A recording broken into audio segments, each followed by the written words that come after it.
को दिखाया जाएगा कि सलार आखिरकार वदीमा तक पहुंच ही जाएगा, जबकि वदीमा नहीं चाहती कि वो सलार के पास जाए, क्योंकि वो चाहती है कि वो अब अपना बदला लेकर ही अपने घर वापस जाए। इसलिए वो मल्हार के साथ ही रहना चाहेगी और मल्हार के गैंग का हिस्सा बन जाएगी। और मल्हार तो उसको इजाज़त दे चुका होता है कि तुम जहाँ जाना चाहो जा सकती हो, लेकिन वदीमा कहेगी कि नहीं, मैं मिर्ज़ा से बदला लिए बगैर यहाँ से नहीं जाऊँगी। मुझे उन सब लोगों से बदला लेना है जिन्होंने मुझे यहाँ तक पहुँचाया है। इन लोगों की वजह से मुझे बहुत तकलीफ़ हुई है और मैं अब इनसे अपनी एक एक तकलीफ का बदला लूंगी। जबकि सहर जो कि सलार को पसंद करती है, वो नहीं चाहती कि वदीमा और सलार आपस में मिले, इसलिए तो वो चाहेगी कि वदीमा कभी भी सलार को ना मिले और वो सलार से शादी कर सके। इसलिए वो फ़ौरन से अपने डैड को रोते हुए जब कॉल करती है तो उसका डैड मिर्ज़ा तक ये बात पहुंचा देता है कि उनके पास एक कोई लड़की थी, उसको शोहर उसको ढूंढता हुआ आप तक पहुंचने वाला है। ये सुनकर मिर्ज़ा साहब तो बहुत ज़्यादा परेशान हो जाएंगे, लेकिन उन्हें ये बात पता होगा कि वदीमा तो उनके पास है ही नहीं।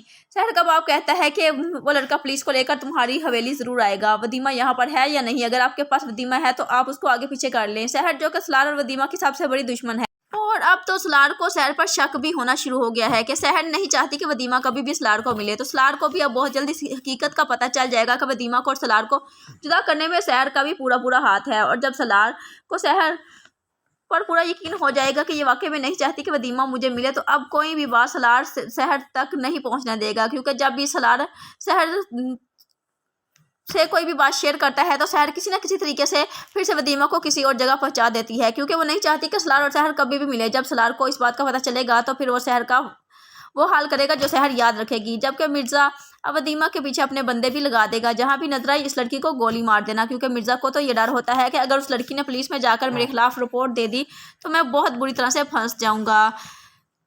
अब मिर्ज़ा साहब नयाब से कहेंगे कि नयाब, सलार को सारी सच्चाई पता चल चुकी है और उसे ये भी पता चल चुका है कि वदीमा हमारे पास थी और अब वो किसी भी वक्त पुलिस को लेकर हम तक पहुंचने वाला होगा। ये तो अच्छा हुआ कि वो कम अकल लड़की हमारे पास से भाग गई, अगर इन लोगों को हमारे पास वदीमा मिल जाती तो हम बहुत लंबे फंस जाते। लेकिन नयाब, मुझे लगता है कि ये सच्चाई सलार को ज़रूर नसीबा और कमर के पास से मिली होगी, क्योंकि वही तो दो लोग हैं जो हमारे बारे में जानते हैं और ये भी जानते हैं कि यावर मिर्ज़ा के पास लड़कियां आती जाती रहती हैं और वदीमा के बारे में भी सिर्फ उन्हीं को पता था। इसलिए नसीबा और कमर हमारे लिए ख़तरा बन सकते हैं। इससे पहले कि वो हमारे रास्ते में आए उनको ऊपर पहुंचा दो, जहां फिर नयाब मिर्ज़ा की बात मानकर अपने बंदों को लेकर नसीबा के घर पहुंच जाएगा, जिसके बाद वह नसीबा उनको अगवा करेगा, अपनी हवेली पर ले जाएगा। जहां दूसरी तरफ जैसे ही सलार पुलिस के साथ मिर्ज़ा साहब के घर जाने लगेगा, तभी एक पुलिस वाला आकर उन्हें बताएगा कि एक जली हुई लाश मिली है और वो इनकी बीवी जैसी ही लग रही है। जहाँ ये सुनकर सलार के तो कदमे तले से ज़मीन ही निकल जाएगी और इसका सांस तक रुक जाएगा, लेकिन फिर भी वो पुलिस वालों के साथ हिम्मत करके अस्पताल पहुँच ही जाएगा। लेकिन जैसे ही वो कपड़ा उठाकर देखेगा तो उसे इस बात का यकीन हो जाएगा कि ये मेरी वदीमा बिल्कुल भी नहीं है, क्योंकि कोई वदीमा को पहचाने या ना पहचाने, लेकिन सलार वदीमा को बहुत अच्छे से पहचान सकता है। उसके बाद वो पुलिस वाला कहेगा कि ये वदीमा ही है, लेकिन सलार कहेगा कि ये जिस लड़की की आपको लाश मिली है ये कोई और लड़की है, ये वदीमा नहीं है। जहाँ पर इंस्पेक्टर साहब कहेंगे कि आपको कोई गलतफहमी शायद हो रही हो, आप ध्यान से देखें, ये आपकी तस्वीर से मिलती जुलती ही मुझे तो लग रही है, जितनी आपने हाइट बताई है ये उतनी ही है। लेकिन सलार कहेगा कि नहीं, ये मेरी वदीमा बिल्कुल भी नहीं है और ना ही मेरी वदीमा मर सकती है।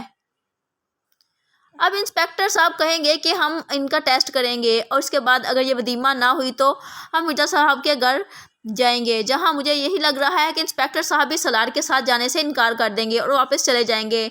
सलार को यकीन है कि ये वदीमा नहीं है, जिसके बाद वो खुद ही मिर्ज़ा साहब के घर जाने की तैयारी कर लेगा। जहाँ दूसरी तरफ वदीमा को मल्हार ने अपने गैंग में शामिल कर लिया है, जहाँ सबसे पहले तो वदीमा को ट्रेनिंग दी जाएगी गन चलाने की, जिसमें वदीमा जैसे ही पास होगी ट्रेनिंग दी, उसके बाद मल्हार और उसके आदमी प्लान बनाएंगे और कहेंगे कि सबसे पहले हमें नसीबान और कमर तक पहुंचेंगे, सबसे पहले उनको ठिकाने लगाएंगे और आखिर में हम मिर्ज़ा साहब को ठिकाने लगाएंगे। और ये सुनकर वदीमा भी ये सब करने के लिए तैयार हो जाएगी और कहेगी कि हाँ, मैं सबसे पहले नसीबा को रास्ते से हटाना चाहती हूँ, इसने मुझे बहुत तकलीफ़ पहुँचाई है।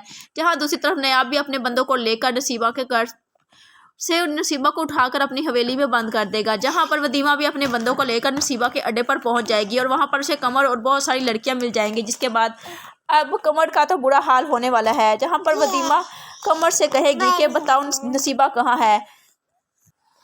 तब कमर बताएगा कि नसीबा यहाँ पर नहीं है, वो तो अपने घर पे थी और मुझे अभी अभी पता चला है कि नयाब उसको साथ लेकर मिर्ज़ा साहब की हवेली पहुँच गया है। इससे ज़्यादा वदीमा मुझे इसके बारे में कुछ प्लीज़ मुझे मत मारना, मुझे छोड़ दो। जहाँ वदीमा कहेगी कि ये सब तो मैंने भी कहा था, लेकिन तुम लोगों ने तो मेरी तब एक भी नहीं सुनी थी। आज मेरे हाथ में जब गन देखी है तो तुमको लोगों को ये सब कुछ याद आ गया है। जिसके बाद मल्हार के आदमी लड़कियों को तो छोड़ देंगे और वहाँ से चलता कर देंगे। उसके बाद कमर भी घुटनों में बैठकर वदीमा से माफ़ी मांगेगा और कहेगा कि वदीमा मुझे माफ़ कर दो, मैं आइंदा से कोई हरकत नहीं।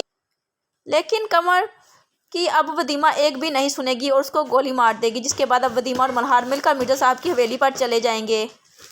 जिसके बाद अब वदीमा और मल्हार मिलकर मिर्ज़ा साहब की हवेली पर जाएंगे और मल्हार वलीमा से कहेगा कि वदीमा अब हम दोनों को मिलकर नसीबान और मिर्ज़ा साहब दोनों को ठिकाने लगाना होगा। जहां मुझे यही लग रहा है कि जैसे ही मल्हार वदीमा हवेली पहुंचेंगे तो नयाब भी जैसे ही नसीबान को गोली मारने लगेगा तो निहार का आदमी एक आदमी इस पर हमला कर देगा और वहाँ पर नसीबा वदीमा से कहेगी कि बहुत बहुत शुक्रिया कि तुमने मेरी जान बचा ली।